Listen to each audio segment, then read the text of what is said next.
बिस्मिल्लाहिर्रहमानिर्रहीम, अस्सलाम वालेकुम। मैं हूँ आपकी होस्ट मरियम। आप देख रहे हैं साइको इन्फॉर्मेटिव। आज हम जिस टॉपिक पे बात करेंगे वो है साइकोलॉजी का फोर्थ स्कूल ऑफ थॉट, जिसे कहते हैं गेस्टॉल्ट साइकोलॉजी। गेस्टॉल्ट साइकोलॉजी को मैं कॉमनली आपको पहले समझाती हूँ कि हम इंटरनेट पे अक्सर ऐसी पिक्चर्स देखते हैं जिनमें एक पिक्चर में 3 से 4 जो वो होती हैं मैसेज होते हैं, या 3 से 4 पिक्चर्स जो होती हैं वो दिखाई देती हैं फोकस करने पे। लेकिन जब हम एट अ फर्स्ट लुक हम उसको परसीव करते हैं तो हमें एज अ होल जो होता है एक ही चीज़ नज़र आती है। वो पिक्चर्स मैं आपको भी स्क्रीन पे शो करूँगी, आपको उसमें से आइडिया हो जाएगा। लेकिन अब हम देखते हैं कि गेस्टॉल्ट साइकोलॉजी का जो स्कूल ऑफ थॉट है वो क्या कहता है। The school of thought look at the human mind and behaviour as a whole.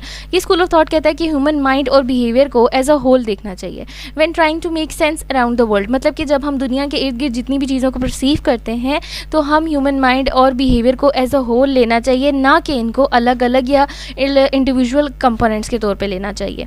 ठीक है जी, यानी सिंपली ये बात कहता है कि we do not focus on every small component. वो कहता है कि हम एज अ होल लेते हैं, यानी कि टोटल सम लेते हैं किसी भी चीज़ को। हम पहली बार भी किसी चीज़ को देखते हैं या हमारा किसी चीज़ के साथ इंटरेक्शन जो होता है वो जो होता है एज अ होल होता है, हम उसके इंडिविजुअल पार्ट्स को नहीं देखते।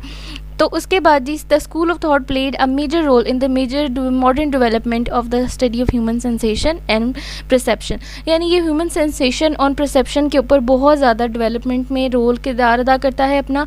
इस स्कूल ऑफ थॉट में डिफरेंट परसेप्शन थ्योरीज़ हैं जिनके ऊपर डिफरेंट परसेप्शन लॉज हैं, और इसके अलावा सेंसेशन के ऊपर भी ये बात करते हैं। अब जी इसकी ब्रीफ हिस्ट्री देख लेते हैं कि brief history of Gestalt psychology क्या है। Originating in the work of Max Wertheimer, Gestalt psychology form partially as a response of structuralism of William Wundt. William Wundt जो थे उन्होंने स्ट्रक्चरलिज्म दिया था। उन्होंने कहा था कि हमें जो है कि हमारे जो माइंड के जो फंक्शनिंग है, हमारा जो माइंड है उसको हमें ईच कंपोनेंट मतलब स्मॉल कंपोनेंट्स में स्टडी करना चाहिए। तो कहते हैं जी गेस्टॉल्ट साइकोलॉजी उसके पार्शियल रिस्पॉन्स में आई है, यानी कि गेस्टॉल्ट साइकोलॉजी जो है वो स्ट्रक्चरलिज्म के रिस्पॉन्स में अनाउंस की गई थी, स्ट्रक्चरलिज्म के रिस्पॉन्स में बनाई गई थी। अब William bonded was interested in breaking down psychological matter into the small possible parts. मतलब वो ये कहते थे कि हमारे अंदर जितने भी हमारे फंक्शन है या हमारे माइंड के फंक्शन है, बिहेवियर्स है, उनको स्मॉल कंपोनेंट्स में डिवाइड करके हम उनका एक्चुअल जो मीन है वो ले सकते हैं, या एक्चुअल हम उनको परसीव कर सकते हैं। लेकिन गेस्टॉल्ट साइकोलॉजी वाले इस चीज़ को जो है इसके ऑपोजिट बात करते हैं। वो ये कहते हैं कि gestalt psychologist were interested in looking at the totality of mental mind and behaviour. यानी कि जो बिहेवियर और माइंड है उसको टोटली लिया जाना चाहिए बजाय कि उसके इंडिविजुअल कंपोनेंट्स को देखने के। अब हम जी इसका प्रिंसिपल देख लेते हैं कि गेस्टॉल्ट साइकोलॉजी का प्रिंसिपल क्या है। गेस्टॉल्ट साइकोलॉजी का प्रिंसिपल ये कहता है whole was greater than the sum of it parts. यानी कि एज अ होल जो चीज़ को परसीव किया जाता है वो बजाय कि सम के पार्ट्स को ऐड करने के ग्रेटर होता है। ये इसका बेसिक प्रिंसिपल था। अच्छा जी, अब इसके थिंकर देख लेते हैं। The development of Gestalt psychology was influenced by a number of thinkers including Immanuel Kant, Ernest Mach and John Wolfgang von गथी।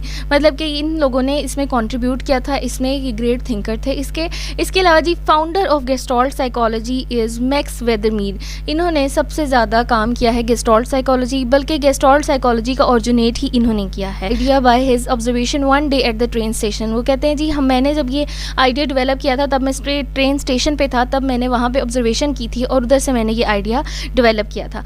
अब इनका सबसे बड़ा काम क्या है कि इन्होंने इंट्रोड्यूस करवाया था पाई फिनोमेना को। The phi phenomena involve perceiving a series of still image in rapid succession in order to create a illusion of movement. मतलब कि अक्सर आपने देखा होगा कि कुछ पिक्चर जैसे ये स्लाइड्स हैं, इन स्लाइड्स को कॉन्टीन्यूसली ये चल रही हैं तो आपको एक मूवी टाइप या एक वीडियो टाइप महसूस हो रही हैं, ठीक है।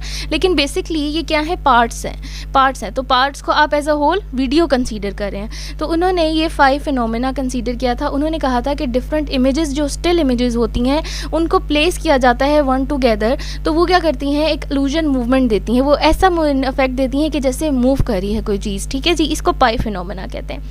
नेक्स्ट मेरी जो वीडियो होगी उसमें मैं आपको बताऊंगी कि गेस्टॉल्ट और परसेप्शनल ऑर्गेनाइजेशन कितने हैं और इसमें क्या क्या चीज़ें देखी जाती हैं। सो वीडियो के पार्ट 2 को ज़रूर देखिएगा। Thank you so much, take care and अल्लाह हाफिज़।